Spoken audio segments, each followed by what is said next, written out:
마태복음 26장 41절의 말씀입니다.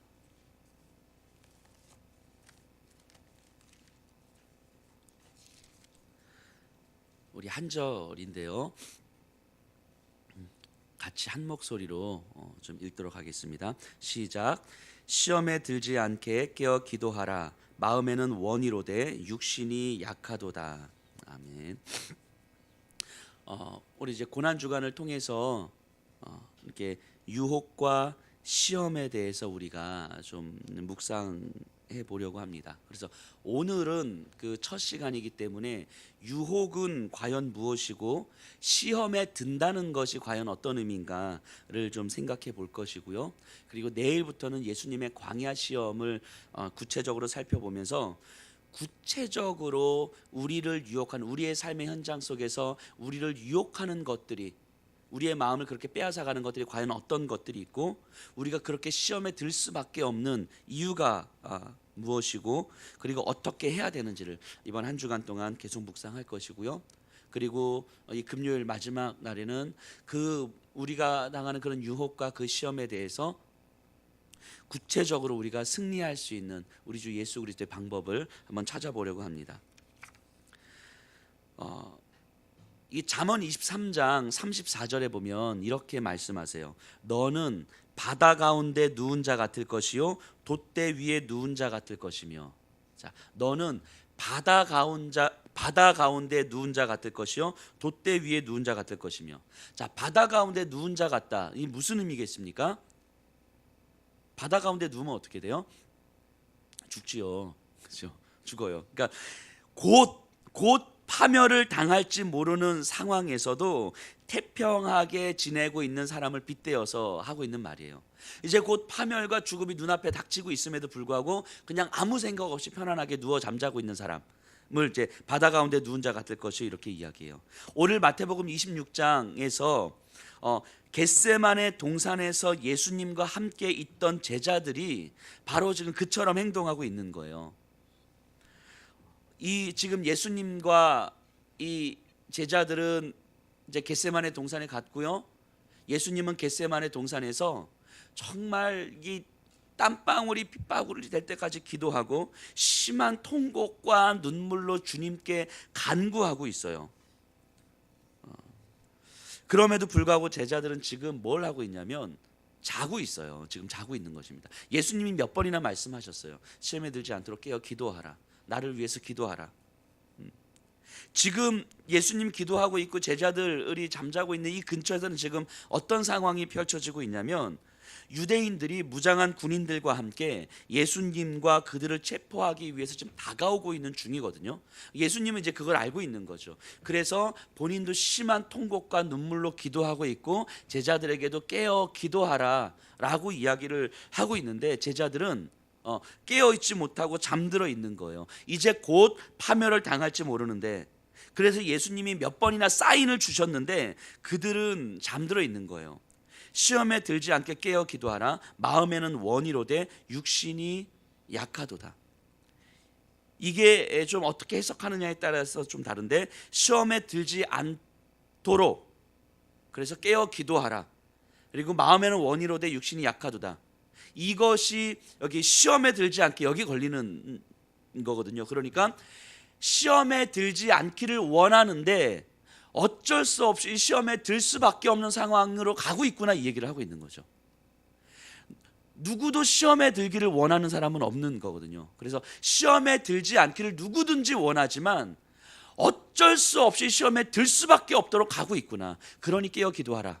이 얘기를 지금 예수님 하고 있는 거거든요. 우리의 마음에는 누구든지 유혹에 빠지지 않고 시험에 들지 않고 믿음의 길을 온전히 깨어서 분별하면서 잘 가고 싶지만 너희들의 삶을 보니까 시험에 들 수밖에 없는 삶이더라 하는 거예요. 들 수밖에 없는 삶이더라. 그래서 깨어 기도하라 라고 이야기를 하는 거죠. 지금 우리들의 삶이 바로 이 제자들의 삶과 같을지도 모르겠습니다. 곧 파멸을 당할지 모르는데, 그래서 깨어 있어야 하는데 우리는 잠들어 있는지도 모르겠어요. 바다 가운데 누운 자 같을지도 모르겠습니다. 그래서 예수님 우리에게 말씀하시거든요. 시험에 들지 않을 수 있는 방법은, 너희가 그렇게 마음에 원하는, 시험에 들지 않고 분별하여 가고 싶어 하는데 그럴 수 있는 방법은, 파멸을 방지할 수 있는 방법은 깨어서 기도하는 거라고 이야기하는 거예요. 깨어서 기도하는 것. 자, 여러분들 이 새벽에 그래도 기도하기 위해서 나오신 분들은 깨어 있는 분들이시잖아요. 그럼에도 불구하고 다시 한번 질문 던져보겠습니다. 여러분들은 좀 어떻습니까? 주님께서 분명히 사인을 주고 계시는데도 매 주일마다 때로는 성경 공부를 통하여서, 때로는 주변의 사람들을 통하여서 하나님께서 매일 사인을 주고 계심에도 불구하고 혹이라도 여전히 잠들어 있고 계신 건 아닙니까? 여전히 우리의 영혼이 잠들어서 하나님 앞에 깨어서 반응하지 못하는 모습 아닙니까? 이제 곧 유혹이 다가와 시험에 빠질 수 있는데 여전히 잠들어 있는 거 아닙니까? 시험에 빠져 허우적대면서 힘들어할 날이 곧 다가오는데 여전히 잠들어 있는 거 아닙니까? 시험에 빠지기를 원하지 않으면서도 우리는 여전히 영적으로 무뎌져서 잠들어 있으면 여지없이 시험에 빠져들 수밖에 없는데, 우리의 마음은 시험에 들고 싶지 않지만 우리의 삶을 보면 시험에 들 수밖에 없는 삶, 혹시 그렇게 있지는 않습니까? 오늘 주님은 오늘 새벽에 우리의 삶에서 이렇게 말씀하고 계세요. 시험에 들지 않도록 깨어 기도하라고 말씀하십니다. 그럼 시험에 든다는 것이 어떤 의미입니까? 시험에 든다는 것, 흔히 우리는 이렇게 두 가지로 생각을 해요. 하나님이 주시는 시험이 있고 사단이 주는 시험이 있는데, 하나님이 주시는 시험은 우리를 연단하는 과정이고 사단이 주는 시험은 우리를 실족하게 하는 과정입니다. 이렇게 시험을 생각하기도 하는데 이는 이제 잘못된 생각이죠. 잘못된 이해죠.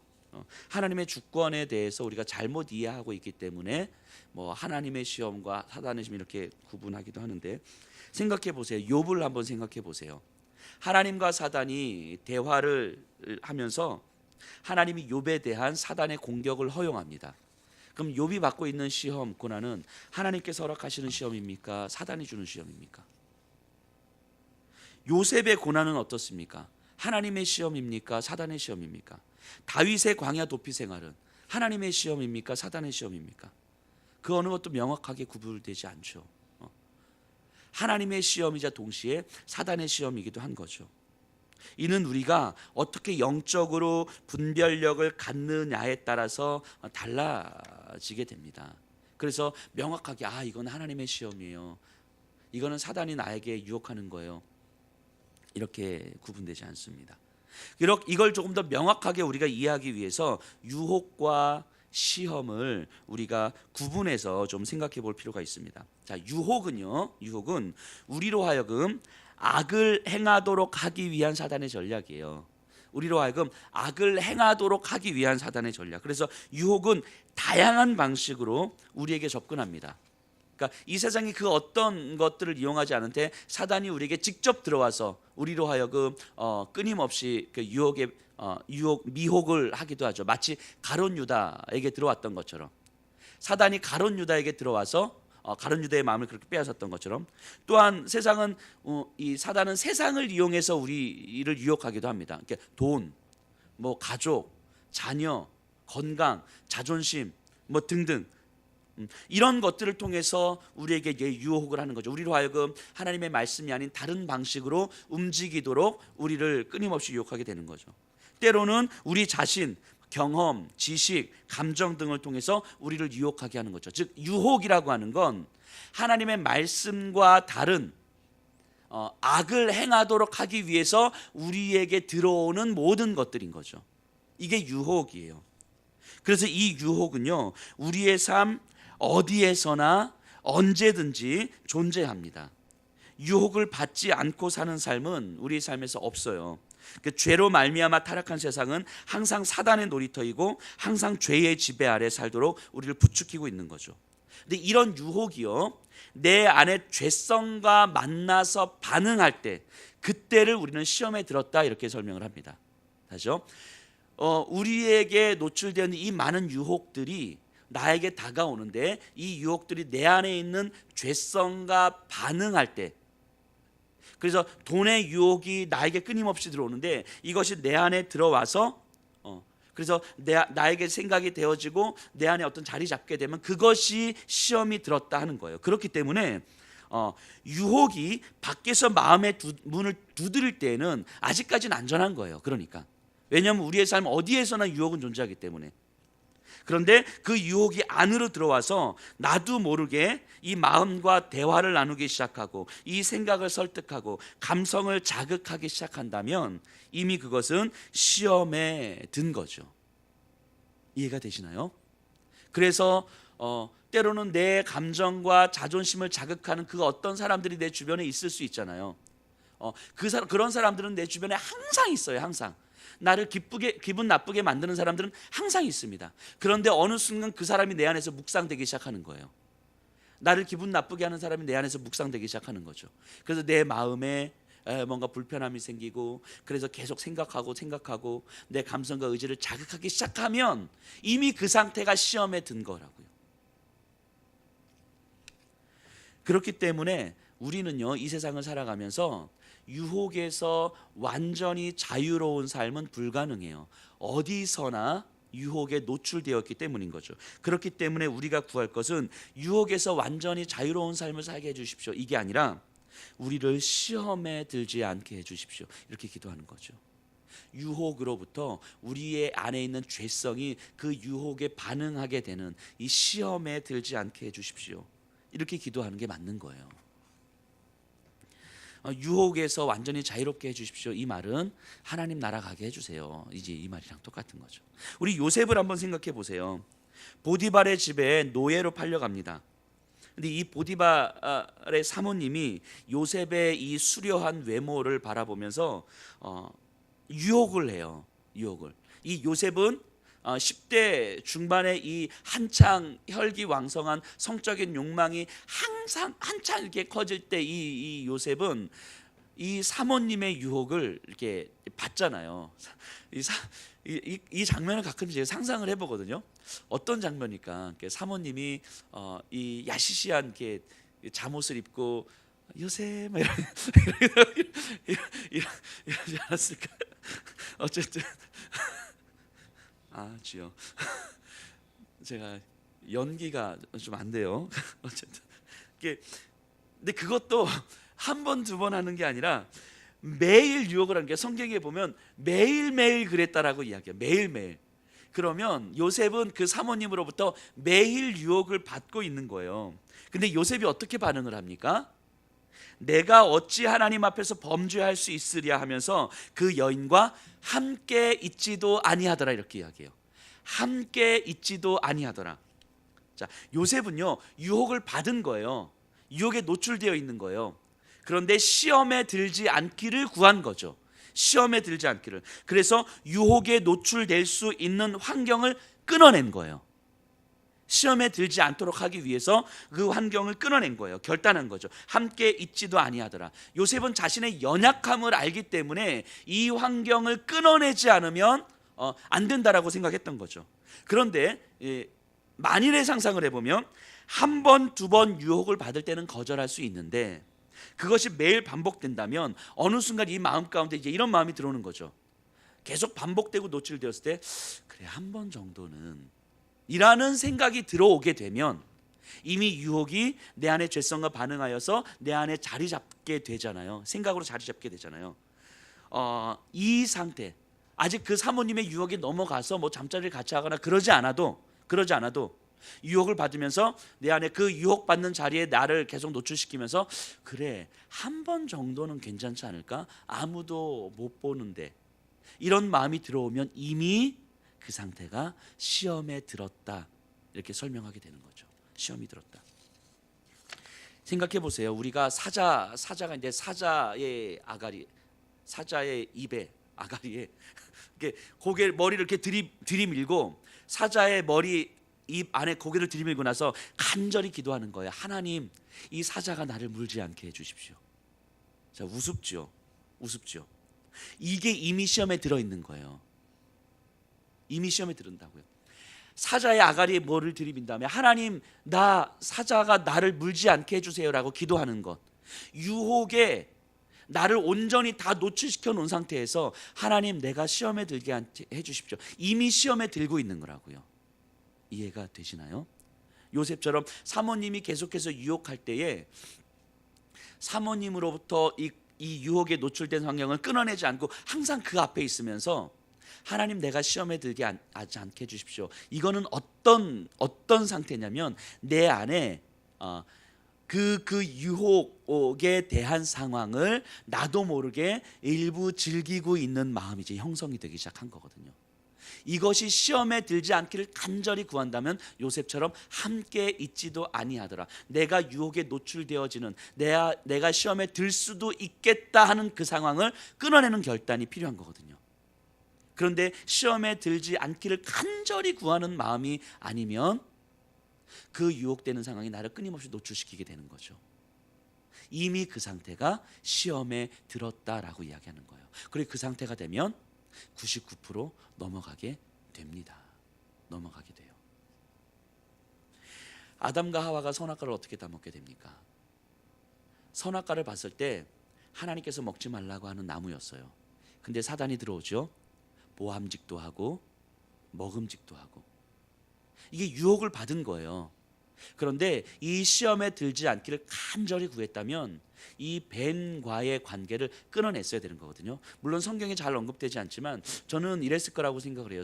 뱀이 들어와서 한번 딱 치고 빠졌을 거라고 생각하지 않아요. 그 옆에서 계속해서 속삭였겠죠. 그러니까 처음에 하와도 아니야 저거 먹으면 안 돼. 하나님께서 먹지 말라고 하셨어. 사단이 또 얘기하는 거죠. 정말? 정말 그래? 그럼 하나님 먹지 말라고 하셨어. 진짜 다시 생각해봐. 진짜라니까. 그 다음날 또 와요. 야 저거 괜찮지? 먹을만 하지 않겠어? 아니 하나님께서 먹으면 죽을까 하노라 했는데 아니야 잘 생각해봐. 사단 앞에 유혹에 노출되는 거예요. 근데 이 유혹에 대해서 유혹에 노출되어 있는 상태를 완전하게 끊어내기로 결단하지 않으면 어느 순간 일말에 누리는 마음들이 생기게 되는 거죠. 정말? 그리고 보니까 모함직도 하고 먹음직도 하고 이미 시험에 든 거죠. 이미 시험에 든 거예요. 그때는. 그리고 그 상태가 되면 거의 99% 선악과를 따먹게 되는 거예요.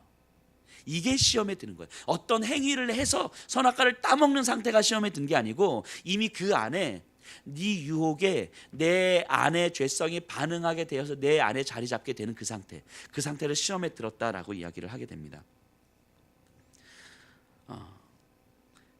우리가 이런 삶을 이렇게 살아가고 있는 건 아닌지 우리의 삶의 현장을 좀 점검해 보셔야 돼요.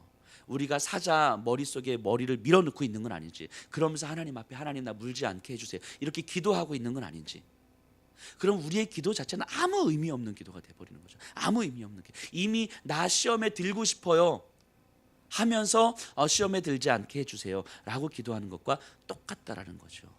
우리가 그것을 분별할 수 있어야 돼요. 우리의 삶을. 그렇기 때문에 유혹이 나에게 강하게 들어올 때를 분명히 분별하고 대비해야 하는 것입니다. 유혹이 강해진다는 것은 유혹에 대한 상황이 유혹하는 상황에 대해서 내 안에 죄성의 반응이 더 커진다는 거거든요. 예를 들면 이런 거예요. 제가 이렇게 청소년들 이렇게 상담하다 보면 이렇게 특히 이제 물론 우리 교회는 없을 거라고 생각을 하지만 이렇게 음란물을 이렇게 보는 많잖아요. 여기는 없지만 그죠. 근데 생각해 보세요. 처음에는 이런 저질스러운 이런 추잡한 볼 수 있어요. 괜찮습니다. 볼 수 있어요. 예. 자, 근데 이렇게 하면서 처음에는 그런 마음이 들다가도 시간이 되면 좀 익숙해지다 보면 뭐 그럴 수도 있지 뭐 그 안 보는 사람이 어쨌든 다 보는데 그럴 수도 있지라는 마음이 내 안에 들어오면 그 다음에 어떻게 되냐면 더 큰 유혹으로 들어오는 거예요. 더 큰 유혹으로. 예전에는 요만큼 들어와서 이렇게 막 뜨끔하고 찔리고 그랬는데 그럴 수도 있지라는 마음이 들어오면 더 크게 유혹으로 들어오는 거죠. 왜냐하면 그거는 내 안에 더 큰 반응을 하게 된다는 거죠. 이게 유혹이 더 강하게 들어온다라고 하는 거예요. 예를 들면 물질도 마찬가지, 물질에 대한 욕심도 마찬가지예요. 이 물질에 대한 욕심은 누구에게나 다 있는데 이 정도면 물질에 대한 욕심이 이 정도면 뭐 과한 건 아니지라고 하는 생각이 우리에게 조금이라도 자리 잡게 되면 그 다음부터 유혹은 더 크게 들어오는 거죠. 내 안에 더 크게 반응하게 되는 거죠. 자녀들에 대해서도 마찬가지죠. 자녀들에 대해서도 이 정도 욕심내는 건 누구나 다 마찬가지 아닌가? 라는 생각이 내 안에 자리 잡게 되면 더 크게 유혹이 들어오는 거예요. 내 안에 더 큰 죄성으로 반응하게 되는 거죠. 유혹이 강해지는 거예요. 그러다 보면 너무도 당연하고 너무도 자연스러운, 이것이 시험인지 유혹인지 잘못된 건지 분별할 수 없을 정도로 우리의 삶에서 너무나 자유로운 그런 생각과 행동들인데, 그것들이 우리로 하여금 어느 순간 시험에 들게 만드는 거죠. 더 큰 유혹으로 우리에게 자리 잡게 되는 거죠. 뭐 신앙에 있어서도 똑같은 거 아닙니까? 기도 생활, 큐티, 예배, 제자반, 이 모든 것에 있어서도 유혹은 항상 있어요. 가장 많이 유혹받는 게 뭡니까? 뭐 오늘 하루 쉰다고, 뭐 오늘은 몸이 좀 안 좋으니까, 어제 밤샜으니까, 할 일이 너무 많은데, 이런 유혹은 항상 우리 옆에 있어요. 항상. 이에 대해서 우리의 죄성이 조금씩 반응을 하게 되면 유혹은 더 강하게 들어오는 거예요. 더 강하게. 큐티 뭐 이번 주만 쉬지, 뭐 예배는 오늘까지만 조는 걸로. 오늘까지만 조는 걸로. 이렇게 영혼의 틈새가 벌어지기 시작하면요, 우리는 이미 시험에 들어있는 거예요. 이미. 그 상태가 이미 시험에 든 상태라고요. 그 상태가 되면 어느 순간 우리도 모르게 그 상태로 나를 노출시키게 되고, 그러면 결국 시간이 지나면 지날수록 어떤 행동으로 나타나게 되어 있어요. 우리는 그때 가서야 내가 왜 이렇게 됐지? 라고 생각하지만 이런 결과가 나타날 수밖에 없는 상황이 이미 펼쳐지고 있었던 거죠. 마치 예수님께서 제자들에게 너희가 시험에 들지 않기를 원하지만 너희를 보니 시험에 들 수밖에 없도다. 그리고 결국 제자들은 그렇게 행동으로 시험에 들게 되는 상황들을 맞이하게 되는 거죠. 예수님 잡힐 때 다 도망가잖아요. 근데 다 도망갈 수밖에 없는 삶이었다고요. 제자들의 삶이. 이미 그 전부터. 사단은요, 이렇듯 매우 치밀하게 우리에게 유혹으로 다가오고 우리의 죄성에 반응할 수밖에 없도록 만들어요. 사단은 이미 우리에게 모든 걸 다 준비해 놓고 우리로 하여금 우리의 죄성에 반응할 수밖에 없도록 매우 치밀하게 들어와서 우리를 반응시키는 거예요. 그러니까 어느 순간 우리에게는 내가 언제 그랬는지도 모른 채 우리는 이미 하나님으로부터 멀어져 있고, 언제 그랬는지도 모른 채 우리는 이미 내 삶이 너무 무뎌져 있고, 그리고 어떤 사람들의 얘기도 들어오지 않는데 이게 뭐 어때서? 라는 마음으로 이제 가득 찬 삶이 되어져 버리는 거죠. 사단은 우리를 그렇게 몰고 가는, 언제 그랬는지 모르게 어느 순간 하나씩 하나씩 몰고 가는 거죠. 매우 치밀하게 우리에게 들어오는 거예요. 그런 우리가 그냥 그런, 사단아 물러가라, 이래가지고 물러가겠냐고요. 사단이 매우 치밀하게 준비를 해서 전략적으로 접근해 오는 그 사단에게 사단아 물러가라, 이래서 물러가겠냐고요. 우리가 시험에 들 때, 때로는 뭔가 마음 힘들 때에 뭔가 기도하면서 나사렛 예수 그리스도의 이름으로 명하노니 사단은 물러갈지어다, 이러지 마세요. 이거 내일 제가 설교하면서 이렇게 얼마나 무모한 일인지 제가 말씀드릴 텐데, 이런다고 물러갈 사단이 아니란 말이에요. 이런다고 물러갈 사단이 아니란 말이죠. 우리가 사단 앞에 우리를 다 노출시키고 사단아 나를 잡수시오 라고 이야기하면서 사단아 물러가라 얘기한다고 물러가겠냐고요. 우리가 사단은 그렇게 치밀하게 전략적으로 우리에게 들어오는데, 우리가 영적으로 예민하게 분별하여서 그 사단의 전략들에 치밀하게 반응하지 않으면 우리는 우리도 모르게 어느 순간 시험에 들게 되는 거죠. 그렇기 때문에 이러한 사단의 전략을 무력화시킬 수 있는 방법은 무엇보다도 예수님께서 말씀하셨던 것처럼 깨어 기도하는 거예요. 깨어 기도하는 것. 유혹을 유혹으로 볼 수 있는 영적 예민함이 필요해요. 영적 예민함이. 지나가는 사람들의 말 한마디도 나에게는 사단이 주는 유혹일 수 있는 거예요. 왜냐하면 거기에 내 죄성이 반응하게 되는 거거든요. 거기에. 깨어 기도하지 못하면 영적으로 둔감해지고 유혹에 너무 쉽게 반응하는 거예요. 너무 쉽게 반응하는 거죠. 그리고 이미 시험에 들었음이 느껴진다면, 내 안에 영적 예민함이 좀 있으면 내 삶의 어떤 행동으로 드러나기 전에 이미 내 안에 유혹이 죄성으로 자리 잡게 되어 있는 이 상태가 느껴진다면, 사단보다 더 큰 하나님의 시험으로 우리가 받아들이는 연습을 하는 거예요. 사단보다 더 크신 하나님, 욥에게 주신 시험이 사단의 시험이 아니라 사단보다 더 크신 하나님의 시험으로 받아들이는 연습을 우리가 하는 거죠. 하나님의 시험으로 받아들일 때에는 우리에겐 두 가지 유익이 있게 됩니다.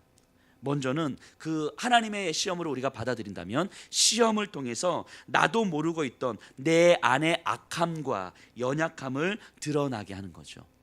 제가 종종 말씀드렸지만 베드로가 대표적인 예 아닙니까? 베드로가 예수님 앞에서 내가 죽을지언정 주님을 부인하지 않을 것입니다, 진심으로 이야기한 거예요. 진심으로. 하지만 예수님은 그 베드로를 바라보면서 그것이 너의 진심이지만 너의 진짜는 아닐 수 있다라고 말씀하신 거죠. 그래서 베드로에게 시험을 허락하신 거죠. 베드로 안에 있는 그 연약함. 그래서 목숨의 위협이 오면 내가 주를 위해서 목숨도 던질 수 있습니다라고 했던 그 고백이 얼마나 나약하고 허약하고 의미 없는 고백이었는지를 베드로 스스로 보게 하신 거죠. 내 진심 어린 고백이, 내 정말 진정성 있는 고백이 얼마나 의미 없는 말이었었는지를 베드로로 하여금 확인시켜 주시는 거죠. 그 시간이 베드로에게 있어서는 평생 씻을 수 없는 치욕이었고 매우 큰 절망이었고 아픔이었겠지만 그 시간이 있었기 때문에 베드로는 정말 사도 베드로로 거듭날 수 있었던 거죠. 자기 안에 자기도 모르고 있던 악함과 연약함을 드러내시는 거죠. 이게 하나님의 시험인 거죠. 하나님의 시험. 그래서 베드로의 예수 그리스도를 부인하는 과정은 베드로에게 있어서 절망과 좌절과 평생 씻을 수 없는 치욕의 시간으로 끝나는 것이 아니라 하나님의 시험으로 받아들여지게 되면 내 안의 악함을 드러내시는, 그럼으로써 내가 하나님으로 다시 한번 거듭나게 하시는 하나님의 선물로 받아들여지게 되는 거죠. 내 안에 나도 모르는 악함을 드러내는 과정인 거죠. 그리고 또 하나는 하나님의 시험으로 받아들이게 되면요, 하나님 자신을 드러내는 시간으로 우리가 받아들여지게 됩니다. 하나님은 모든 시험 가운데서도 이미 벗어날 길을 준비하고 계시기 때문에 내가 시험 당할 때에 하나님은 우리보다 앞서서 은혜로 우리의 길을 준비하고 계시는 거예요.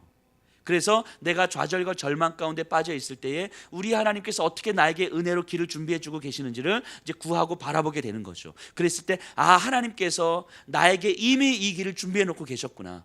시험 당하는 과정 속에서 하나님의 존재, 하나님의 은혜를 우리가 경험하게 되는 거죠. 즉 하나님의 시험으로 우리가 받아들여지게 된다면 내 안에 나도 모르고 있던 악함과 연약함을 드러내는 과정과 더불어서 하나님 자신을 다시 한번 경험할 수 있는 과정으로 우리가 받아들여지게 되는 거죠. 그래서 시험을 통해서 우리가 더 깊은 죄의 노예가 되는 것이 아니라 내 안에 추악함을 드러내고 회개하고 하나님의 은혜를 경험하는 시간으로 만들어 갈 수 있는 거예요. 그럴 때 우리는 그리스도의 신비를 경험하게 되는데요. 그래서 이렇게 말할 수 있을 것 같아요. 그리스도께서 우리처럼 되신 이유는 시험을 받으시기 위해서이고 우리가 시험을 받는 이유는 그리스도처럼 되기 위해서이다. 다시요.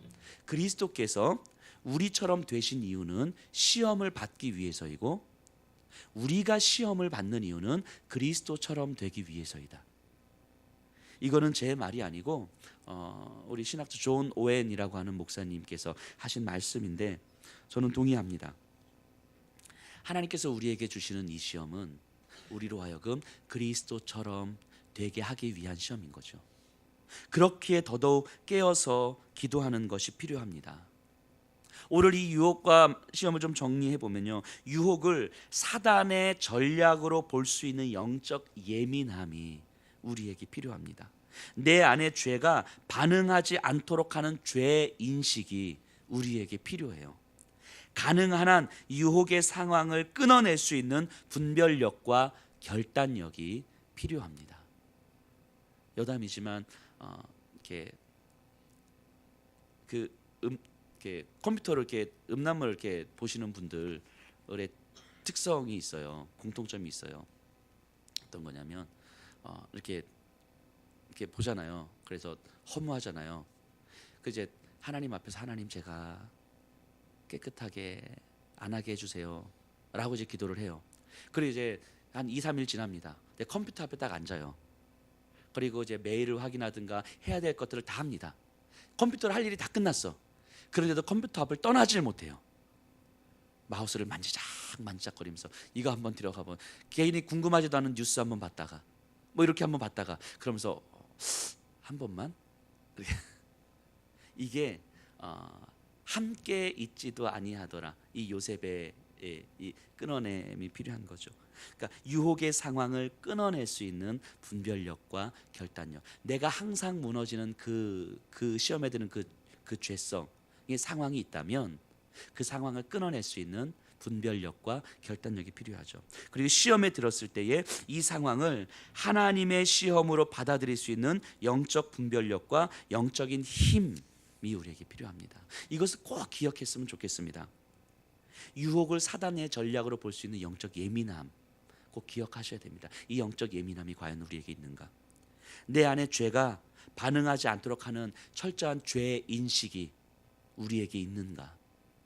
가능한 한 유혹의 상황을 끊어낼 수 있는 분별력과 결단력이 우리에게 있는가?